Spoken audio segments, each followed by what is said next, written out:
and my axe. Welcome back to the channel. Feeling weird today. But anyway, I'm going to show you some axes. This is the first axe I ever got. I think I got this from Lowe's. It's some sort of cobalt axe. And as you can see, I've beat this thing up. I've had to put a new edge on it. Just really annihilated this thing. This was the first axe I ever got. Really one of the first blades I ever got. I got it because I've had this thing, ooh geez, maybe almost 15 years. Maybe not 15, I've had it for a very long time. There was some sort of fruit tree that my uncle cut down. We had some wood and we had to split it up so we can use it for a fire. Obviously, like, this thing is not the tool for the job, but this is what I used to split giant logs. I would get this and smash it with a sledgehammer to drive it through. Lots of hours on that. And I would do it right on the concrete, so it would go through, I'd hit it right on the concrete and mess the edge up. I had to reprofile the edge because it was completely mushroomed out, completely blunted. You can see lots of overstrike damage on that handle. But this thing feels really good. It feels really good in your hand. Now, this flaring on the back doesn't feel too good. When you have a grip on it, it pokes right into your hand. That doesn't feel too good. But the ergonomics of this is probably the best out of all of my axes. I don't think Cobalt makes these anymore, or else I would get more of them. I would get another one. I don't see these when I go to Lowe's anymore, so I think that this is discontinued. But as you can see, I put this thing through the ringer. This thing is old. One of my treasured possessions. I haven't taken it out in a while, mostly because I don't really care for axes and hatchets all that much. I'm more of a machete guy, if you know anything about the channel. More of a machete guy. Of course, axes have their place, but I don't normally do stuff that would require an axe that couldn't reasonably be done with a tool that's half this weight, with like a hefty knife. So I don't carry this around, and I lost the sheath to this. No real good way to stick this in my bag safely. But yeah, I love this thing. Some sort of cobalt hatchet. First one I ever got. Now, I keep this one behind my door. This is, I don't know, it doesn't have a brand on it or anything. A big, heavy, double-bitted axe with a very light fiberglass handle. I mean, I've obviously used it for something. I don't remember what. Like, you can see that. I've used this before. I've ground nearly all the coating off of it. Has some edge damage, probably from hitting the concrete. But I don't remember ever using this. Mostly because I don't feel super safe swinging having two bits to swing around. That doesn't make me feel very good. And this is actually the biggest axe I have. I don't have a regular axe. I don't have a regular felling axe. Probably a mistake. Probably should rectify that one of these days. But this is the biggest axe I have. Don't have a regular axe. I don't know what else I could say about this. Like, I can't, obviously, this isn't easy to take into the woods with you. I might have taken this with me once out into the woods while I was trying to clear a path, probably a big tree fallen in the path somewhere. But I don't remember using this. But there's dirt all over it. And the coating is worn off, so I must have used it. So, kind of weird. That's kind of weird. Let's move into the cold steel arena. I know that's why you're all here. So the first cold steel tomahawk, like hatchet tomahawk I got, was the Rifleman's Hawk. None of these that have these hickory handles are very sharp. They don't come very sharp. And everyone always complains whenever they hold this. Oh, that's not on there very good. Well, the way this thing is mushroomed out, it's not gonna fall out.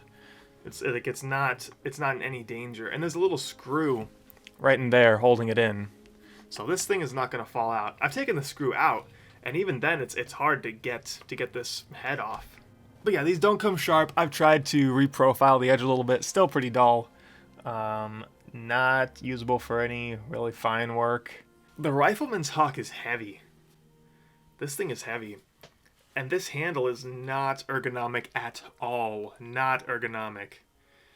You swing this thing and you run out of stamina really fast.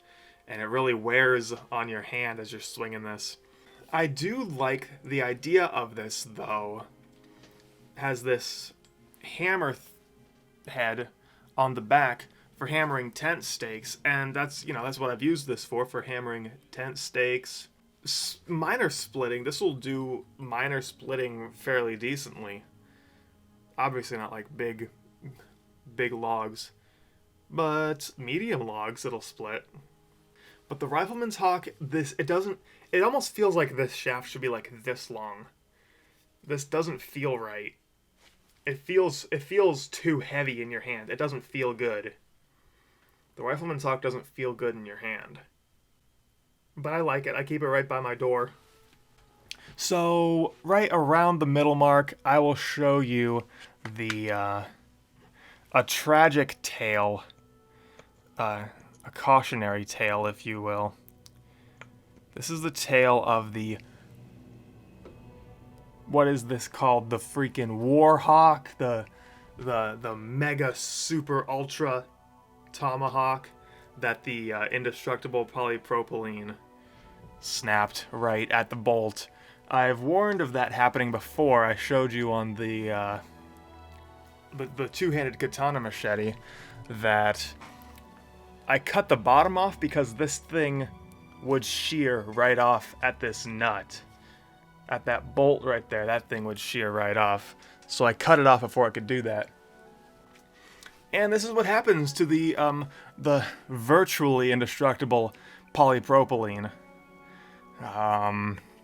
So this is why I wouldn't ever, I wouldn't do it anyway because it's stupid, but I wouldn't order any of like the Brooklyn Brawler, the Brooklyn Smasher, the Brooklyn Crusher baseball bats they have. Because the polypropylene, maybe it makes a fine handle, like for an integral handle on the machetes or whatever. Not too great on this. And I don't want to spend $15 to use this just for something like this to happen again.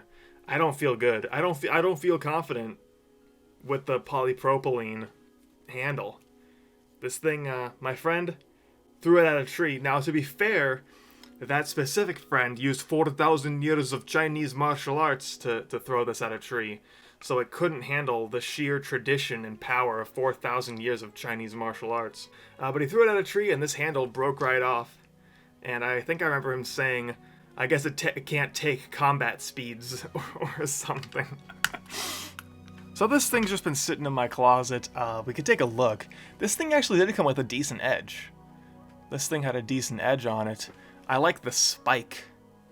The spike is kind of sick if you're fighting armored opponents, which, everyone does every day, obviously. The thing is, this sheath is if you had to deploy this, you had this like in your pocket or something. There's no like real good way to deploy this really quick. Not in your pocket, like on your belt. If you had this on your belt, there's no good way to deploy this quick to go to war, But yeah, it came sharp, and when this was, on correctly, it felt right. It felt like it was a good weight. I sent Cold Steel 2 emails about their virtually indestructible polypropylene, and now it broke right on me. So, in one video, my XL folder video, I said, never lend anyone your knife. I guess never lend anyone your axe either. Yeah, those handles, I'm already not impressed with the handles. And Lynn Thompson would famously say, "Handle breaks, just buy another one." Oh, okay. So maybe one day I'll, get some talent and try to make a handle for this. I thought about making one out of like an aluminum pipe, maybe, like taking the pipe and cutting out a thing that's roughly this size and bolting it on. But I'm not gonna do that. I thought about doing that with wood. I'm not a woodworker either. Yeah, kinda useless. But a cautionary tale. This is the trench hawk, isn't it? This is called the trench hawk. Not really happy with the trench hawk, to be honest. But around the same time, I got the trail hawk, and this is good. This feels right. This feels, this is light. It feels like it's the right size. It feels good swinging this. It's not as heavy, so it's not as much rocking when you're swinging it. This is good for some light work. I was able to get a decent edge on this. I was able to get a decent edge on the Trailhawk. And it's got that hammer on the end for tent pegs. I like this one a lot. This is good.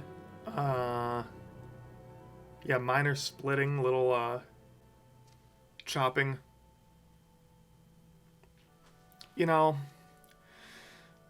It really hurt my feelings. I was really devastated when I was like chopping a log and with one of my axes, and someone came up and took their knee and went and broke the log that I was working on for 10 minutes. Not log, but it was like a stick. They broke the stick just on their knee, and I'm like, why do I have this then? That's kind of why I'm not really a fan of axes, because there's, in a lot of ways, easier things to do. I never really found a good use for an axe that I couldn't get with a knife. I know there's someone right now that's saying, I use mine, I make tiny wooden gnomes when I'm out in the field, and I crafted a sailboat out of, with my tomahawk. Great. I'm sure that you would have had an easier time if you just took your Mora companion and did that. I never really found a use for axes. I still like it. It's still cool. If there's the tactical things, it's fairly simple, straightforward. If you got to give it to someone, it's not difficult to know what to do with this. But yeah, I never really found a use for an axe, like an actual purpose that's not fulfilled by something else I would already have on me. Little rant there. So last here we have I don't remember what this is called, the Norse axe, the Viking axe. I really should be prepared for these videos, dude. I've been planning this video for a while, and I don't even know the names of this stuff. This thing has a much longer handle, kind of sick, a nice bearded axe, and I wanted a bearded axe because I was back in the good old days of like weapons YouTube. There was we all know Matt Easton's Call of Gladiatoria, Skolagrim. Shad has come up since then, Shadiversity. But there were guys like ZNA, Eli from ZNA Productions, and he would build stuff, and that was kind of awesome, super inspiring. I tried to do stuff with that. There was this guy named Thane Thrand. Thane Thrand always had like Viking combat tutorials, and he would talk about with his friend. I think his friend's name was Eldgrim or something, and they would have these big shields, and they would describe how how the beard in a Viking axe was beneficial for hooking and redirecting, and you can use that beard to your advantage. And I'm like, yeah, that's awesome. I wonder whatever happened to Thrand. I'm still subscribed, I think. I just don't think it's lucrative to make videos anymore, sadly. But yeah, I wanted a bearded axe. It was tough. It was tough to get an edge on this. I don't even know if that's really that great of an edge anyway. Not really. Probably should work on that a little bit. Put a little bit of a better edge on that. But this feels right. It feels like it's a good size. It feels like it's the right size. As a matter of fact, it might seem a little bit light when you're swinging this, and I have taken this out into the woods. Kind of, again, kind of tough. This does a lot of the same jobs that one of my machetes would do, as far as chopping stuff goes. So, again, not a whole lot of use for this axe for me personally. But I like it. It's cool, and that's always, you know, you don't need you don't need a reason because you like it. That's good enough reason because you like it. So I wouldn't. I do keep this right next to my bed. I have stuff stashed all over the place in here, and I've shown you my room before.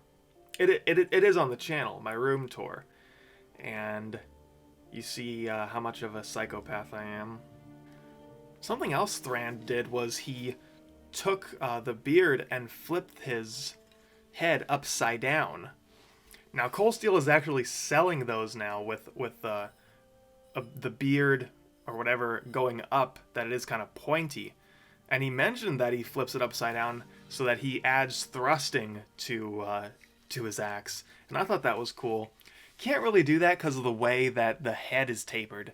The inside of this is tapered. I tried doing it and I couldn't get it on up on the shaft. And I cannot even believe that I almost forgot this bad boy. I don't know what this is or where it's from. My sister got this for me. And one of our favorite, as our favorite YouTube channel, Mike Garand Thumb, says we'll go tip to butt on this thing. So it's got a this thing. Don't know what that is on the top. Nice decorative strut up there. 3 rivets on either side. Not sure. I guess it's holding this blade on. Now, I think we can see what this was made. This was made in the Chinese province, the very famous province of Stainless. Stainless, China. I think that's near Shanghai. Some nice spikes here for when you overstrike, you could still damage your opponent. Blades are actually medium sharp. Like, it obviously won't slice through my jury duty here. Oh, I don't want to show you my jury duty, but it did kind of cut it. Double bitted. I'm not a fan of double bitted. This feels like it's hollow. This feels like it's hollow. I think this is hollow. More spikes, so you can punch with it, even though it doesn't extend past your knuckles. This wire grip is actually pretty nice. It feels pretty good, actually. It's pretty grippy. The grip is not bad. You know, all joking aside, the grip is good. And this bludgeoning pommel to bludgeon people with. I keep this. I'll show you where I keep it. Right there. Right by my door.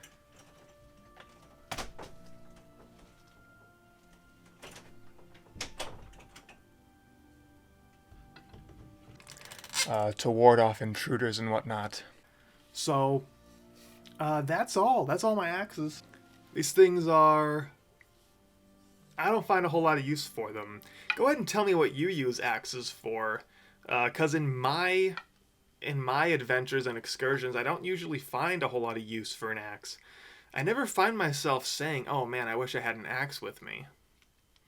That's just me. Tell me what you do with axes. Because maybe I should put them in my rotation of taking them on adventures with me. I just never never really found any purpose for them. Yeah, not really. I'll show you my adventure pack. Uh, Maybe next week I'll do that. In the following weeks, I'll show you my adventure pack. In there, I have a folding saw, which is the best $20 I ever spent in my life. That thing will fly through a medium-sized tree, where this thing would take quite a while to get through it, just chopping at it. So, I'm not really an axe guy. So if you're an axe guy, let me know what you do with axes. And, if you just like them, there's nothing wrong with that. Nothing wrong with liking stuff. So like the video, and subscribe to the channel. We appreciate you. We appreciate you here on the channel, you specifically. And we want you to subscribe. So come back, if you like gaming, I upload gaming videos every Wednesday. There's my podcast, my writing podcast every Saturday. And on Monday we're doing gear and knife discussion videos, really, for now. That's what we've been doing. I want you here for all that, because I value you. So make sure you subscribe and stay up to date on all that.